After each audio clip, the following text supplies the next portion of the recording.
Okay, good afternoon, everyone, and welcome to the International Day for Women and Girls in Science webinar, put on by Canadian Nuclear Laboratories in collaboration with Women in Nuclear Eastern Ontario and NAYGN Chalk River. I would like to begin with a brief land acknowledgement. So in our operation of campuses and project sites across Canada, CNL acknowledges the Indigenous peoples and their deep and historic and cultural connections to the traditional territories upon which we carry out our work. We are committed to meaningful engagement activities with Indigenous communities in an open and cooperative way to pursue a mutual understanding of shared interests and opportunities. So today we're having an early celebration for International Day for Women and Girls in Science. This year, the day falls on Sunday, February 11th, and is an annual observance adopted by the United Nations General Assembly to promote the full, equal access and participation of women in science, technology, engineering, and mathematics. My name is Bernadette Beattie, and I am the chapter chair for WIN Eastern Ontario, co-chair for Outreach for NAYGN Chalk River, and a lead presenter for CNL's Education Outreach Program. I've been working at CNL for the past 2.5 years as a fuel program specialist in the Environmental Remediation Management Group. I'm really excited for this opportunity to highlight some of the amazing work that we have going on at CNL by some really inspirational women. Before we get right into the discussion, I want to remind everyone to please submit questions in the chat box throughout the presentation, and we will answer as many as we can during the Q&A. Really quickly about CNL. CNL is Canada's premier nuclear science and technology laboratory, as well as a world leader in the development of innovative nuclear science, technology products, and services. CNL fulfills 3 strategic priorities of national importance: restoring and protecting the environment, advancing clean energy technologies, and contributing to the health of Canadians. And the work our guest speakers perform directly contributes to these missions. So our first speaker is Regan Osmond. Regan is a fuel research scientist in the Advanced Reactors Directorate, focused on characterization of fuels such as TRISO and molten salt, using techniques like X-ray computed tomography. Today, she is joining us directly from her lab, where she performs most of her work. Thank you, Regan, for joining us today.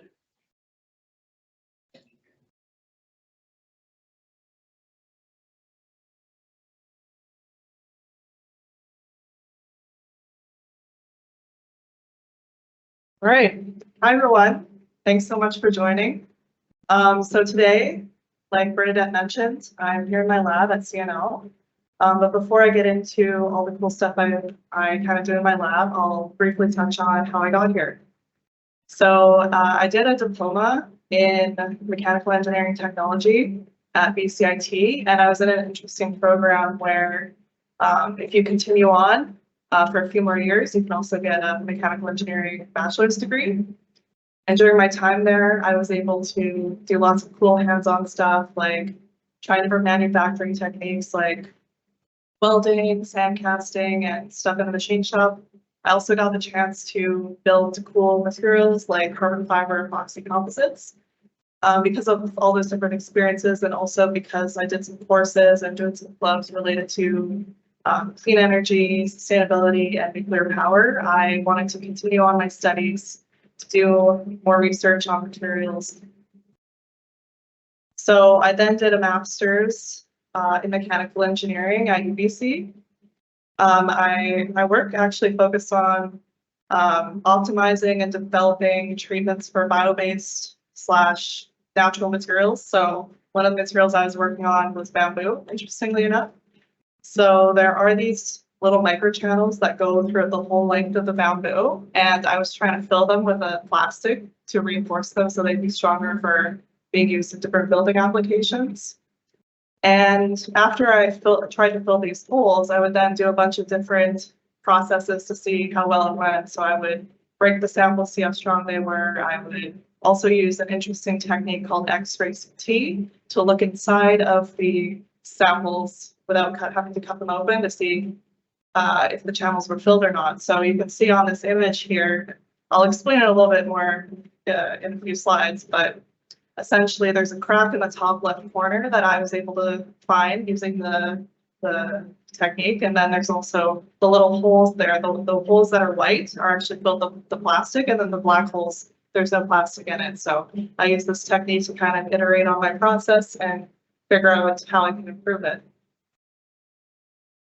And then because I learned this interesting technique, and it just so happened that CNL was looking for somebody who knew how to run these types of X-ray machines, I joined CNL in October 2021 as a field research scientist. So I'll get into in a little bit also how CNL uses this machine to look at different advancements. So as I said, I learned about X-ray computed tomography in my master's, but it's actually used a lot in the medical industry. So CT scanners. So essentially a person would sit down and then there'd be an X-ray source and detector that would spin around the person, gathering lots of different 2D X-ray images to look inside of the person to see, do they have any issues in there without having to make a bunch of cuts and try to haphazardly looking for any issues. So yeah, multiple projections are taken, they're converted into a 3D image. And because essentially body tissues and different materials, they either absorb X-rays or reflect them by certain amounts, you can actually see different parts of the human body using this machine. So this is a human head here, a slice of an X-ray CT image. Essentially, the white area is bone, which is really dense compared to brain, which would be kind of like this gray looking thing. It's mostly water, I guess. And then there's air, which would be kind of like where the nose is and like the air around the person. So yeah, essentially that's kind of the convention. So if something's a little bit denser, it's a higher atomic number, it'll look brighter on the image. So now I'll give you a little show of what's inside of our X-ray CT. So right here on this slide, you can see the various different parts of the machine. I can also open it up here. So what it looks like in real life. So this is the X-ray source. These are the detectors. And this is where you put a sample. So this right here is just an example of something. You can put it right here. On the sample stage, the X-rays would come out and then they'd get detected. So a 2D image would be created. The sample then rotates a little bit. Another X-ray is taken, X-ray image, rotates a little bit, another X-ray image is taken. So this is a little bit different than the ones that they use in the medical industry because the sample moves. So the person would have been turning around and stuff, which would probably not be very fun for them. Whereas this is, since it's not a real thing, it's just a little object. We don't mind spinning that around, and then the source and detector, they kind of stay still.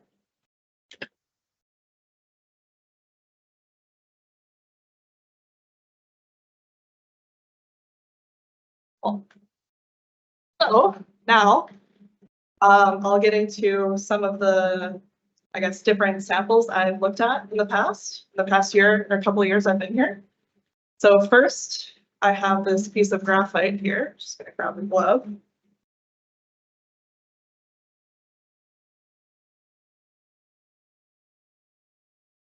This is a piece of graphite, and essentially graphite is used in nuclear reactors to ensure that kind of the reaction is able to happen.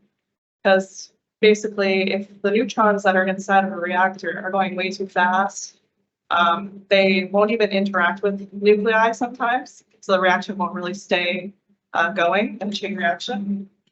As well, if there's no material around to kind of reflect the neutrons back into the center of the core, they'll just get lost and they won't be used in the reaction. So that's why graphite's extremely important in nuclear reactors. So what I was able to do was use this machine to look inside of the graphite to find things like pores, which are the black little dots on there. And what I'm able to do is color them by, find them all and color them by volume. So we can kind of see, hey, this part of the graphite, its pores are growing too big, maybe we should do something about that. Or, oh, when we manufacture the graphite, these pores are weird shaped, so they might kind of break too easily. But then I'm able to make it all into like a 3D cool image, and it allows us to, just locate them all. It's kind of awesome. Another cool sample that I've been looking at is trisofuel. So right here on the top of this pin is a surrogate trisofuel particle. So that means that there's no real fuel inside of it yet. It has a different material in the center instead, but trisofuel is, I don't know, I guess a type of fuel that may be heavily used in the future in advanced and next generation reactors. So there's a certain type of reactor that could use trisofuel that could go up to really, really high temperatures. So this is kind of like a typical CANDU fuel. This is not a real fuel. It's kind of a representation. This is uranium dioxide. And a bunch of those would be used to go into this tube, right? So instead of that, we have all of that put into this little dot. So I use the machine to look inside and find all the different layers that are here. There's a lot of different layers. And essentially this layer that says SiC, silicon carbide, kind of acts like this tube to kind of keep the particle together, make sure that no gases escape during the reaction. And essentially this form of particle allows the reactor to go to way higher temperatures, which can be then used to do things like make hydrogen. Since those particles are really, really small, it's kind of, you can't really just throw them into a reactor. Normally you'd want to put them inside of something else. So you put thousands of them inside of something called a compact, put them all together. Then I can use this machine to see, oh, are all the different particles in the right spot? Are they not in the right spot? And so that's kind of like what I use the machine for. And then last but not least, we do a lot of 3D printing here in this section. And basically, we have these interesting shapes that we're trying to print.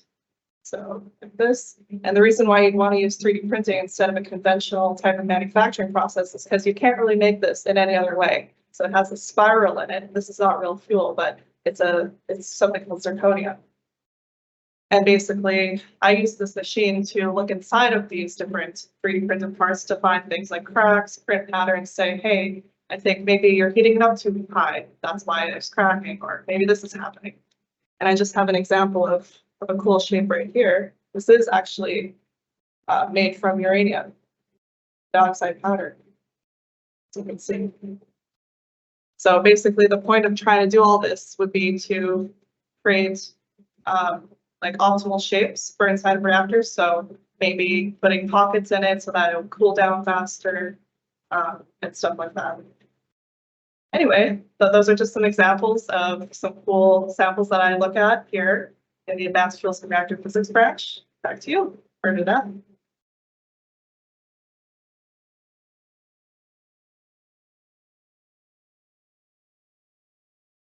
You're on mute, Bernadette. Had to have one kind of mishap in this. All right, the tech issues are gone, guys. No worries after. So that is so cool. Thank you, Regan. I think that's awesome that we can 3D print. I love printing like little cars and things, but the fact that we can do that with nuclear fuel is so cool. So our next guest speaker is Dr. Megha Chandrasekhar. Dr. Chandrasekhar is a research scientist in the radiobiology and health branch within CNL's Isotopes Radiobiology and Environmental Directorate. She focuses on preclinical evaluation of targeted alpha therapy for various types of cancer. She's been with CNL for 5 years. Welcome, Dr. Chandrasekhar, and thank you for joining us today. Hello, everyone. Thank you for the introduction. And also thank you for this great opportunity to share my science with everyone. And I'm very excited to talk about my research at CNL, this International Day for Women and Girls in Science. So I'll start by briefly talking about my career path. My journey into research started at my undergrad university in India, where I studied biotechnology and was fascinated by biological research. I then moved to Canada for my grad school and did my master's at Queen's University, where I studied research on regulation of cell cycle using yeast as a model organism. I wanted to apply the skills gained during my master's to study human disease and chose cancer research for my PhD at the University of Toronto. It was a very fortuitous timing as a year into my PhD, CRISPR gene editing took over the world of medicine, and I got this incredible opportunity to use this technology to identify drug targets for cancer treatment for my PhD. I should also mention here that just within 10 years of this technology, it went on to win Nobel Prize in 2020 and again by two female scientists. Then I joined CNL to work as a research scientist and continue my research in cancer treatment using targeted alpha therapy, which is the focus of today's talk. But I also would like to mention here that I'm also involved in looking at the effect of low dose radiation from the aspect of radiological protection. So what is targeted alpha therapy? It's an emerging class of cancer therapy which delivers high energy alpha radiation directly to the tumor inside the body, which leads to their destruction. But at the same time, this minimizes collateral damage to any healthy surrounding cells. So the main players of targeted alpha therapy are these high energy alpha particles. Now, alpha particles are big enough to destroy the DNA in cancer cells, killing them for good. But they are also slow enough that they travel only the length of several cells, and thereby they limit the damage to nearby healthy tissues. And one such alpha emitter that I'm going to talk about is a blue glowing radioisotope, shown here is actinium-225. It has a suitable half-life of 10 days, which is long enough for it to accumulate in target areas inside the body, mainly on tumors, but also it's short enough that it decays to stable products without adverse dose consequences. And this property of actinium-225 makes it an ideal isotope for targeted alpha therapy. So how does actinium-225 precisely target tumor cells? Now, actinium-225 can be attached to a carrier molecule, such as antibodies, like in this example that's shown as an antibody, or it can be a small molecule or a peptide using a chelator. Now, these antibodies then can find their targets on cancer cell surface, like for example, shown here is a receptor. And when this is conjugated with actinium-225, it gets internalized by the cell, or it can even stay on the membrane. Either way, this leads to radioactive decay, which releases alpha particle, and then it leads to irreparable complex DNA breaks, leading to cancer cell death. So normally, any kind of like a regular DNA damage can be repaired by the cells, but in this case, these damage is so complex that these breaks are irreparable, which eventually leads to destruction of tumors. Now, while it is all promising and it has incredible potential in a number of clinical trials, for example, it was recently shown that it was very effective in treating late-stage prostate cancer and other cancer types. The problem is the annual supply of actinium-225 is currently very limited, and this has extremely hampered pharmaceutical research. In fact, it is one of the rarest isotopes on Earth, such that the annual global production is less than a grain of sand. However, CNL is one of a handful of organizations in the world that is commercially producing this isotope in research quantities and has contributed to many clinical and preclinical trials. We are able to produce actinium-225 in-house using the thorium-229 generator, and it's readily available for research within the organization. And now CNL is also working to position itself as a world leader and international hub for targeted alpha therapy, and also for the production of actinium-225 by significantly increasing the global supply of actinium-225 in the coming years. Now I'll talk about a bit of a research that we do using actinium-225, and we're using it in all kind of preclinical in vitro and in vivo research to study its efficacy on the treatment of various types of cancers, including acute myeloid leukemia, prostate, or breast cancer. So we mainly look at the effect of targets on various cancer cell lines in vitro by growing different cancer cell lines in a dish. We're also looking for combination treatments by combining targeted therapy to improve the efficacy of these conjugates, as in the field of cancer, single agent is never very effective, and there's always a requirement of combining it with another agent. We're also doing preclinical in vivo research using mouse models of tumors and some of mechanistic studies to understand the radiobiology of actinium-225 and also other alpha emitters. So here is an example of a preclinical in vitro research that's being done in my group to look at the effect of actinium-225 in acute myeloid leukemia. Now, acute myeloid leukemia is a type of aggressive blood cancer with relatively poor survival, and most patients eventually succumb to a relapsed or progressive disease, thereby requiring effective therapeutic strategies. And here I'm showing an example of one of the AML cell line. Those are the tiny dots that you see are actually the cancer cells. So what we do is we see these cells in this plate format, which has about 96 wells, and then we add actinium conjugates. So basically where actinium has been conjugated to either an existing antibody drug for this treatment. And once it's added, then we monitor the growth of the cells using InQSight, which is a live cell imager, and it measures actually cell growth in real time. And this is how the output from this kind of drug testing looks like. So here is an example where the cell line was treated with different doses of actinium, and you can see a dose dependence response. We also measure cell viability using some dye-based or Alma Blue dye-based assays, and here's how it looks, and it really complements the growth assay.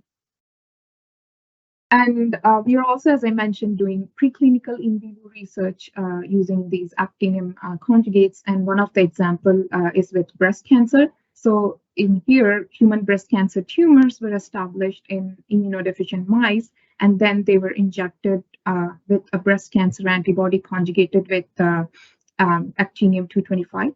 These mice were then monitored for tumor growth or regression, and also their survival. And it can be observed that the injection of actinium-225 conjugates prolong the survival of the mice, that's shown in the blue line or the red line here, compared to other mice which did not receive any treatment. So to conclude, the survival rates for cancer diagnosis are improving, but it's slow, it's very slow. So further development and implementation of targeted alpha therapy using actinium-225 offers another tool to help in the battle against this disease. This targeted alpha therapy has great potential, and it could be promising for patients suffering from various life-threatening or difficult to treat cancers, especially those which are resistant to current treatment standards like external radiotherapy or even chemotherapy. With this, I would like to thank the diverse group research group that's working on targeted alpha therapy, and I'm very fortunate to be working with this group. And I would also like to mention on this occasion that diversity in research expands the pool of talented researchers, bringing in fresh perspectives, talent, and creativity. And this day is a reminder that women and girls play a critical role in science and technology, and their participation should be further strengthened at all levels. Thank you. Amazing. Thank you, Dr. Chandra Shekhar. Your work is so interesting and so incredibly important. So our third speaker is Dr. Elizabeth Priebe. Dr. Priebe is a hydrogeochemist and section head in the hydrogeochemistry and low-level analytical research branch, focused on fate and transport of radioisotope and geochemical tracers in shallow freshwater and deep basins. She has been with CNL for about 2 years and is enjoying the adventure so far. Welcome, Dr. Priebe, and thank you for joining us. Hello, thank you so much for having me. Can you hear me? Yep. Okay, great. I'm really delighted to be here today. I'm going to jump right in and talk about my career path. So I was drawn to earth and environmental sciences at an early age because of a love of the natural world and a curiosity about how environmental systems function. So I pursued this curiosity in university with an undergrad at the University of Guelph in Earth and Atmospheric Science, and then to the University of Waterloo for my graduate degrees, looking at focusing on radionuclide remediation in groundwater systems, and then for my PhD, looking at transport in groundwater systems. So I have been, as Bernadette mentioned, I've been at CNL since 2022, so almost 2 years. And just a quick discussion on what hydrogeochemistry is. So it's the study of how water interacts with geological materials. And this figure, which is a cross section showing us groundwater systems and the geology within which they flow, we can see a piece of aquifer. And when we look at that tiny piece of aquifer from which we get our groundwater resources, we can see it's made up of two components. The first is just the geological materials, the sand, the silt, the clay, the rock, and the associated minerals. And then in the pore spaces between the minerals, we have groundwater, so we have water. And hydrogeochemistry is the study of the chemical reactions that happen between those geological materials and the water itself. And if you have a well at home or you visit someone who has a well, real world examples of hydrogeochemistry are when you turn the tap on and there's maybe some orange staining, that's iron oxyhydroxide precipitate that we can see, or the rotten egg smell, that's hydrogeochemistry. That's H2S and comes from the rock and the interactions with the water and microbial communities. So radiochemistry is a spicy slice of chemistry where elements emit radiation and they then change form. And so when we're doing hydrogeochemistry work at CNL, we're often looking at basic hydrogeochemistry in addition to radionuclides. So hydrogeochemistry and environmental field work is fun and outside, and we get to travel to some incredible places to collect different types of samples.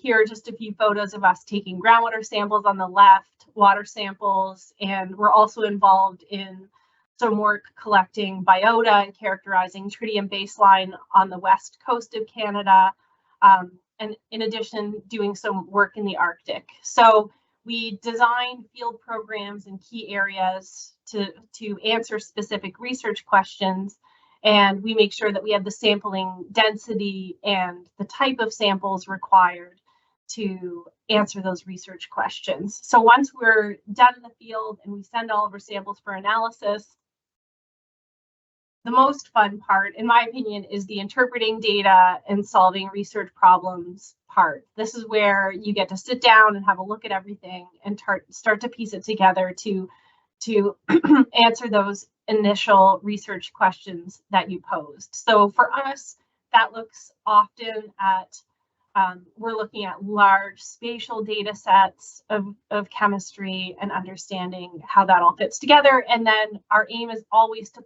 communicate our findings in peer-reviewed publications so that they can reach the broadest audience. And I'm just going to end with a project that I'm currently leading. We are investigating how climate change will influence Arctic radiochemistry and then eventually Arctic radioecology. A couple of years ago, some researchers at CNL determined that in areas of spontaneous and discontinuous permafrost, there were higher levels of radionuclides than in areas where there had been no permafrost thaw. And what they speculated is that permafrost essentially is a storehouse for radionuclides that were released during the thermonuclear bomb testing of the 1950s and 60s. So they're just sitting in the permafrost. And as the climate is changing and permafrost is thawing, these will be released into hydrological systems. So that initial work was our first look and indication of this issue, and now we're going to do some more detailed work to really understand the underlying mechanisms and the transport and fate of these. Part of our motivation for doing this work is a lot of the communities in the Arctic rely on diesel generators. And that means that they are prime candidates for small modular reactor deployment once the technology is ready. But before we go in and deploy any kind of small modular reactor, we really need to understand what the baseline is of radionuclides in these areas and how that might change with climate change. So that's what we're aiming to do. We're going to be working in Northwest Territories. We were visiting there in October, this past October, and here's a picture of our camp at Trail Valley Creek, which is 50 kilometers northeast of Inuvik. We were collecting permafrost cores, trying out doing some reconnaissance to see if we were able to collect core with our equipment. In addition, some precipitation monitoring and water sample collection. So we're focusing on the Mackenzie River Basin, which actually at the headwaters is an area where there's been a lot of permafrost thaw to the outlet at Tuktoyaktuk, near the sea in the north, and where the permafrost is still continuous. So that is it for me, and thank you very much for the opportunity to talk about our research. Amazing. Thank you, Dr. Preeb. I can barely handle the winters we have in Chalk River. I can only imagine what it was like collecting data in the Arctic, but we're so thankful that you're here and doing the work that you do because it is so incredibly important. So this wraps up our presentation portion, and we are now going to move into our Q&A. So make sure if you've got any burning questions to submit them now, and we'll just go through the order. And how it'll work is that I will just address who the question is for, and then I will answer it. So the first question is for Regan. What sparked your interest in the field of engineering? All right, I'm back. All right, so engineering. I think the biggest thing that I really love about engineering is the fact that it's involved in everything, I think, in the world. You know, engineers are needed. I mean, maybe we're the ones who say that we're needed, but we're needed to make buildings, you know, make cars, make phones, all sorts of stuff like that. So being a part of making things happen was really, I don't know, sounded really awesome, really cool. And I guess the other thing is also being an engineer. I feel like, or working towards being an engineer. I'm in engineering training right now. I feel like we have an opportunity to kind of make changes, right? So since we're involved in so many things like buildings and, you know, everything, like even nuclear, I think it's important that we use our expertise and that power that we have and being involved in so much stuff to do the right thing. So I think that's all the stuff the reasons why I kind of joined. Thanks. Amazing. We also get a cool pinky ring out of it. That's just an additional perk as well. Nice. All right, awesome. So the next question is for Dr. Chandra Shaker. For the CT scan system shown, how is the safety of the operator addressed? I think that was probably for Regan. Yeah, that might be for me. That's this. Oh, sorry.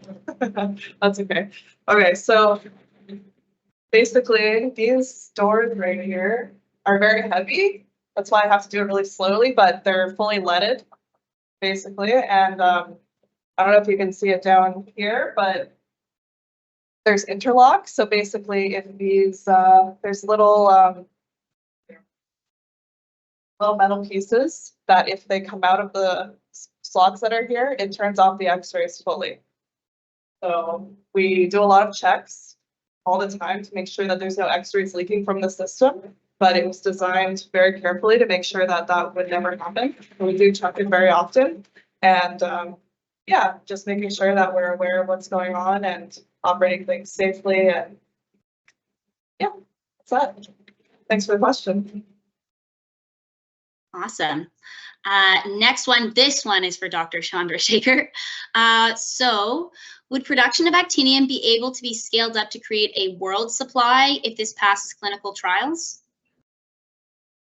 Yes, and actually, just I think can't remember the timeline, like a month or so or something back, that CNR actually announced its ramping up the actinium production by almost 30 times than we are doing here now. So I guess it's more of, I think the clinical trials or the approvals are not there yet because there's not enough actinium to show its efficacy, and it's promising because not many people have hands that can actually show that it works really well. So once there's enough actinium supply, so there can be much more preclinical and clinical trials to really drive the approval of this as a target cancer drug. Very cool. Okay, the next question goes to all three of you. So I'll let Dr. Preeb answer first, since you guys have gotten 2 questions, and then we'll go to you guys after. So the question is, was there a particular role model you looked up to that helped motivate you on your journey in STEM? For me, it was high school science and math teachers were so supportive and really engaged and always interested in asking questions. And so I found they were there to meet me in my curiosity about science. And something really cool is that when I came to take this job at CNL, I was replacing a woman who had done the same job, and she'd been here for 40 years and done incredible work. So that was really, really inspiring. Her work was really inspiring as well. I was familiar with it. So, and it was so rare. It's so rare that women in this industry at that time, that she's had such a long and successful career. So that was also inspiring. Yeah, an excellent person, I'm sure, to learn from as well. That's really cool. Okay, Dr. Chandra Shaker, what about you? I would say it was mainly in my PhD. It was a very nice setup, and probably also like really maybe a suggestion to people, like young people who are looking to do a PhD, was I was paired with a postdoc who was a senior postdoc in my lab, and he was extremely passionate about research and really helped me think critically, like design experiments in a way, like and ask the right questions for the first 1 year of my PhD. And I think that laid a really great foundation for me to sort of continue from there. Amazing. And what about you, Regan? Yeah, so I think I had a lot of good science teachers, definitely, especially like physics in high school. I think a lot of people might not like some of these courses because maybe their teachers weren't that good, but if you had a really good teacher and it works for you at least, because I guess everybody has different requirements in teachers, then you start to like it a lot more. And then also, like, my mom, she's in science, so she's a huge role model for me. She never pushed me down and said, oh, don't worry about that. We always had cool discussions about different stuff going on in the world. So I've always been really curious, and I like problem solving and doing things that are creative, which you don't think that STEM's creative, but you really have to be creative to come up with some solutions that are out there. So yeah, thanks. Absolutely. I know myself, my mom is a huge champion, and I hope she's on this webinar watching. So thank you, Mom, for being so supportive with this. Our next question for all of you are, I guess we can just go back to that same order. What are some unique components / aspects of working in the nuclear industry? I think one of the interesting aspects is, from the environmental perspective, is just how essential it is to be able to conduct remediation and demonstrate the efficacy of it, that we can clean up the messes that we made out of ignorance historically. And we are able to do that quite successfully using some different technologies and new approaches. We're working on some of that right now at the Chalk River site. So that we can go ahead and demonstrate to the public that any future waste will be well handled. Amazing. Such an important point. To you, Dr. Chandra Shaker? For me, really the work with radiopharmaceuticals or the radioisotopes, which is very unique. Is able to, or even has an access, or has the setup to do that kind of work with. Not, it's not just alpha. We can work with like beta or other radionuclides. So that I find is very unique and interesting. Yeah, absolutely. Okay, Regan, back to you. All right. Nuclear right now, there's a lot going on, and it needs to grow so much that, I mean, I just get to do so many cool things and be a part of something I feel like is making a difference. So having that feeling like, hey, I'm trying to combat climate change, it just feels really, really good. And that's kind of the reason why I came to nuclear. And again, like being able to handle samples. Oh yeah, I realized this is actually with the obvious here. There's some 3D printed uranium. But like being able to handle uranium is like nobody gets to do that. So it's kind of awesome. Thanks. That is so cool. With that, actually, Regan, I'll keep it to you. Is your role team-based, or are you more of an individual contributor to your work? And I'm going to pose that to the other women as well. Always team-based, for sure. Like even if I'm the only one, let's say, doing one aspect of a project, you always have to kind of bring it together as a team and, you know, get peer review, make sure that we're not kind of working in a bubble, making sure that, well, there's lots of smart people around, so why not let's all work together and come up with good solutions. Definitely team-based as much as we can. Awesome. And Dr. Chandra Shaker, what about you? Oh, yes, definitely team-based. We have a diverse team that I mentioned. So we have a group who's like does radiochemistry, then we have a group of biologists, then we also have like people doing mouse work or data analysis, like bioinformaticians, like using computers. So yeah, it's a very interdisciplinary field and definitely needs teamwork. Yeah. And us as well, we have a team of environmental technologists, and they do a lot of the field work, and they're specialists in sampling different media, environmental media, and then we have geospatial analysts, and then hydrochemical modelers. So it's a multidisciplinary team, and we need to draw from all of the expertise to get the outcome. I think she might have paused, but there we go. Yeah, that is awesome. So we all work in teams. I also work in a team, if anyone was wondering. That's so cool. I find that CNL is particularly interesting in the fact that we're a laboratory and we have so many different branches. It's not like we're just doing one thing or focusing on one thing. And with all of our projects that we have, you need to have so much collaboration between all these groups for it to be successful. So at least as a young individual, it's cool for me to see, to get that experience from all these different groups and backgrounds.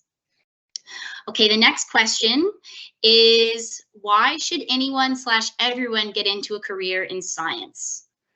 So I guess we can start with you again, Regan. I think if you want to, you should, but I mean, we need people doing lots of different stuff, especially in nuclear. We need, I mean, literally everybody, not just the scientists. But I guess for me, why I like science is because I feel like I get to be creative. I get to do cool stuff. I get to work with awesome samples, and I feel like I'm making a difference. Problem solving, and I guess there's flexibility too. So kind of getting to do lots of different cool projects and just meeting really smart people too. Awesome. Dr. Chandra Shaker, do you want to weigh in on this? Yeah, I think it's I mean, I guess, yeah, my answer would be best. I really love science, and I've always been interested in it right from my school days, and that's why I chose biotechnology. But I think we are surrounded by, I think if that, irrespective of whether you get into or not, I think everybody should have some understanding of it, because you can live without it. So it's something it's if you have an interest in it, then definitely a career in science is the best thing I would say. But everybody should know science just because we're just the whole world or a part of it. Yeah. To me, it's the problem solving aspect is really fun. You get to essentially be Nancy Drew every day. Not murders, but scientific mystery. Yeah. I used to always say when I was in school that I liked physics because you'd have a formula and you'd find your solution and it was always so straightforward.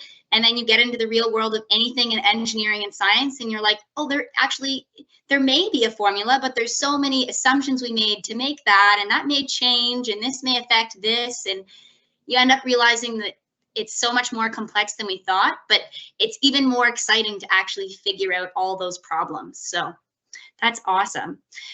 Is there a piece of advice that you got that stuck with you during your career? If so, what was it? And can you offer any advice that you'd like to pass on to everyone on the call?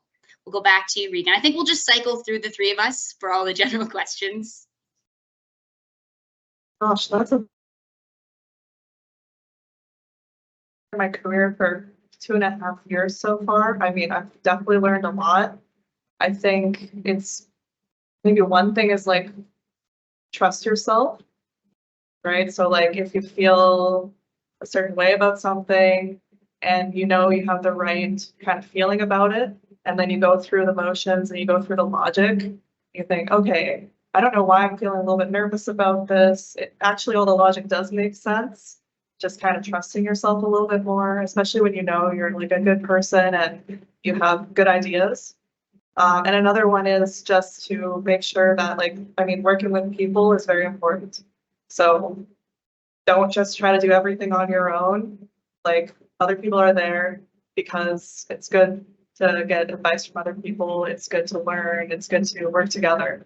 So I think those are the two that have been kind of the best advice so far, at least. Great feedback. Okay, over to you.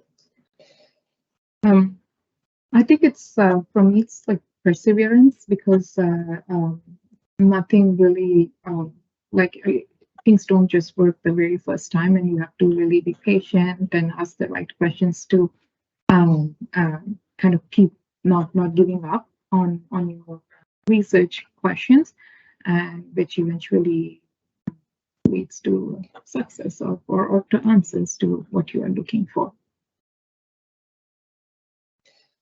And I'm following that a little bit, just what Megan was saying, that failure is a part of successful science, and to not take it as a personal failure, be objective about it. It's how we learn and advance our research. And one thing I found, it was after undergrad, then where everything is defined and you're taking courses and you're finishing assignments in labs. And then you go into a world of research, it can be a little bit scary. You have to take all the tools that you learned and then apply it, which is exciting, but you don't have that kind of structure.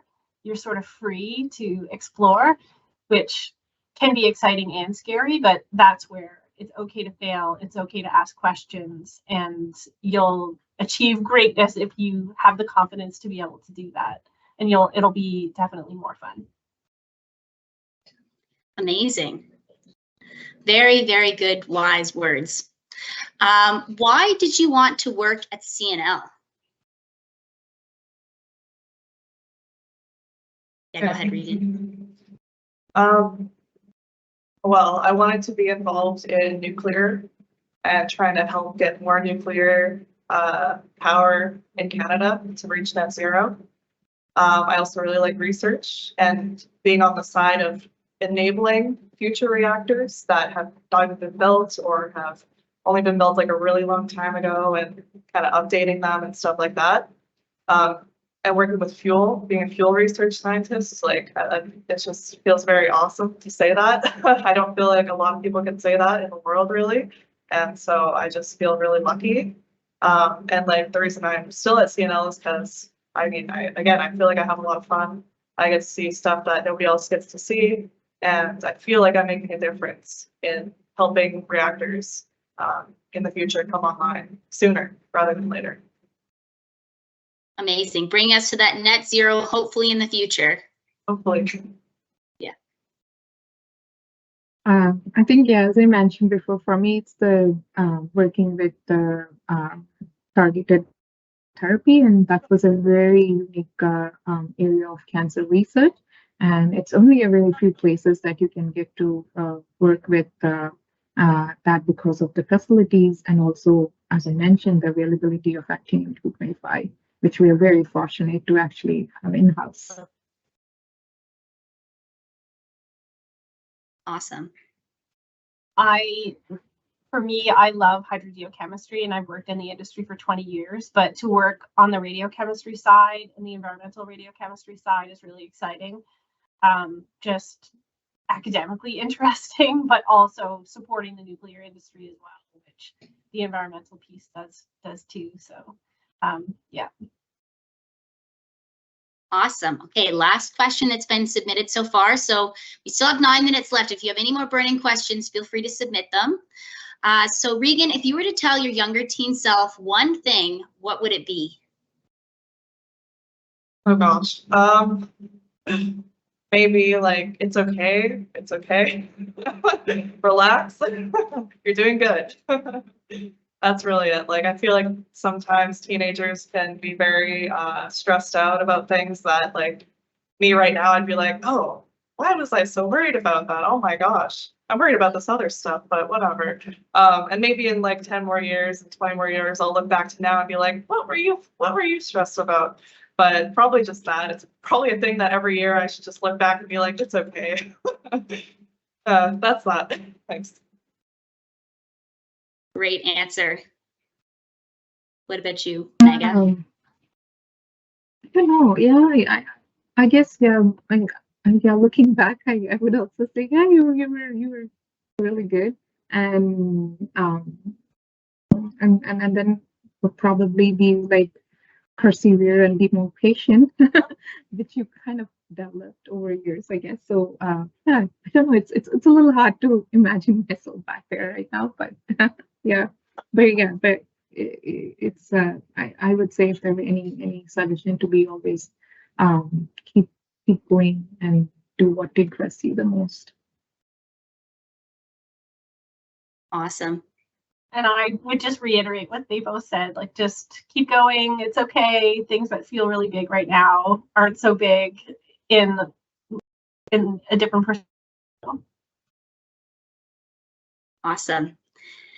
Okay, Dr. Chandra Shaker, are there any other innovative cancer research techniques also combating cancer, or is actinium-225 the next big chapter?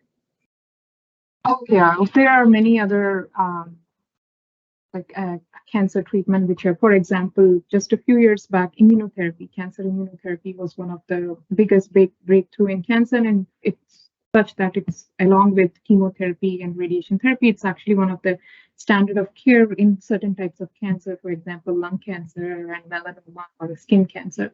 So, many I would say the treatments are kind of broadly divided into you have the chemotherapy and radiotherapy, which is the standard of care for anyone diagnosed, and then now there's immunotherapy, and this radioligand or radiopharmaceutical is in another area. And people believe, or I also strongly believe, that there's no one treatment on its own that's going to help, because eventually a lot of people relapse or don't respond. So you always have to go in with, for example, you combine immunotherapy with either radiotherapy or radiopharmaceutical, and you should, and the results have shown that it has much more effect compared to any single agent.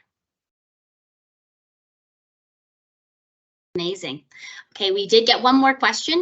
Dr. Preeb, what other projects are going on at CNL to combat climate change? I think any nuclear, the new nuclear research that's happening is supporting combating climate change for sure. Environmental-wise, this is really our only project working in the Arctic and the permafrost setting, but I think everything to advance nuclear and the next generation of nuclear is combating climate change. Good answer. Okay, Regan, this one's for you. How often do you get to do 3D printing in your role? So we do 3D printing every day. There's lots of projects going on with regards to 3D printing, trying to use it to make nuclear materials, trying to use it to make something that could go in a reactor one day. But on the day-to-day, shows examples. We make things like mounts that we would put a sample in. This is a very simple one. We have very awesome different ones too, but they're not very usually, they're not right here with me, but yeah, so if we have a weird sample that we're not really sure how to mount it, we might 3D print something. So literally every day. That's awesome. Okay, well, I'm not seeing any other questions coming through. So I'll end this with like a bit of a fun one. The last NEYGN webinar we had, Andy Tisler mentioned he likes to ask people what book they're currently reading, or a book they've just read or in the past that they really loved, and why did you like it?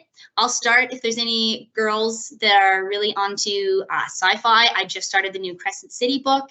Very early in, but I'm very excited. I was one of the eager people that waited for it to come on the 31st. So let's start with you, Dr. Preeb. What book are you reading or just recently read? I just finished Crime and Punishment, and I'm hoping to work through the big Russian authors. So it was a heavy read, but worth the time. Awesome. What about you, Dr. Chandra Shaker? I'm not currently reading anything, and actually I don't recollect. I may have read the Life of Pi a while back. It was just based out of a movie, and so I was just curious how it was. But yeah, that's about it. Fair. When you read so much for your job, I think it is kind of hard to go home and then read a lot of books on the side. Yeah, definitely. Yeah, I have a tough time catching up on papers, honestly. Definitely. So I have to admit, I don't get time to read much nowadays. That's okay. Yeah, I don't read too much other than like journal papers at work. I listen to audiobooks more so.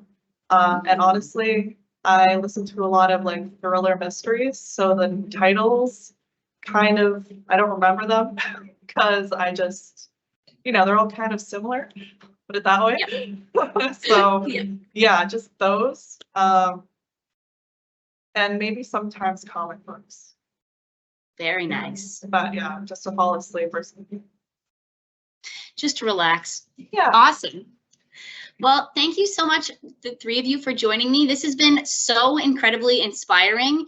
Hearing all the work that you're doing is just incredible. I'm so excited to see where your research takes us and takes the world, especially in this nuclear industry. I think all of this has just proven how exciting it is to be in nuclear right now. So I would like to thank you, our guest speakers. I would also like to thank our tech support, as well as our co-hosts and our audience as well. So thank you for tuning in. As always, I hope you have a great day and stay safe. And with that, I think we can close out. So thank you, everybody, for attending. See you later. Bye. Bye. Thank you.